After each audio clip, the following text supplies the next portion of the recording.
Hello, everyone. My name is Andre. I work here at Brookfield Zoo, and I am excited that you are back with me for another 10-minute Monarch Marvel. And today, the Monarch Marvel that we're going to talk about is one of the most extreme in the animal world. It is the monarch butterfly migration. And monarch butterflies do an amazing migration relay, and we're going to talk all about that today. Now, first, it's important to know just when and where this whole thing starts. So if you take a I tried to get them to send Lynette and I down to Mexico to film this, but budget. They said no. So, gonna have to just talk to you a bit about it. But the way this starts is, in 2021, there was a generation of monarchs sleeping in Mexico. Now, there's about 12 states right around Michoacan, Mexico, that monarchs come and sleep every year. Now, the cool thing about this is that the monarchs that sleep there every year wake up right around March, and then the migration starts. Take a look.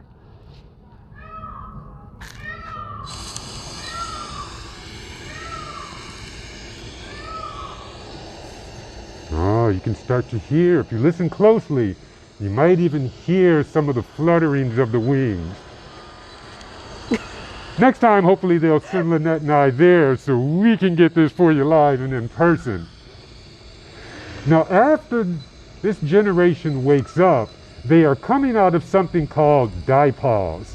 And I'm going to explain to you quickly what Dipoles is. Now, many of you may have gotten a good night's sleep last night, right? And some of you may have heard about the type of sleeping that some bears do during the winter, called hibernation. Well, hibernation is kind of like slow motion. When you're watching those slow motion replays, everything slows down. Monarch butterflies and other insects, however, they do something called dipause. So it's like taking your remote control and just pausing the show right where it is, then starting it back up again. So pretty much with dipause, everything just kind of stops. Wow. And then restarts again when conditions are favorable. And this is what happened to that generation. They went into dipause. Now, once dipause is over, these monarchs start to go about something very important. This generation wakes up and starts to head north towards the United States. And as they're flying towards the United States, what they're looking for is milkweed. They're starting to follow the bloom seasons from south to north. And as you can see here, that little blue star down there at the bottom is where they start. And you can start to see right in the center area the largest migration pattern of monarchs, and they come right through Illinois. Now, the first generation born in 2021 is born sometime between March and April. You see, that generation from last year that went through dipause, what they want to do is they want to find milkweed, they want to find nectar-giving plants so that the adults can eat. But then after the adults eat, they want to find milkweed because in addition to feeding off of milkweed, they lay their eggs on milkweed. The eggs hatch out, and once that happens, you have that beautiful monarch larva that we call caterpillars. The caterpillars eat and grow until they form a chrysalis. And then inside that chrysalis, they go through a change, and they come out as the first generation of monarch butterflies in 2021. So when are we going to see that generation? Well, it takes them a while to grow up to adults and to fly from those southern states further north. So generally around late May through mid-June is when we're going to see that first adult generation of monarchs flying north towards the Canadian border. Now after that, the second generation starts to appear a little bit further north than us. Now they are going to keep moving towards the border of Canada, and then the third generation is born. That third generation starts to turn around and starts to head back towards Mexico.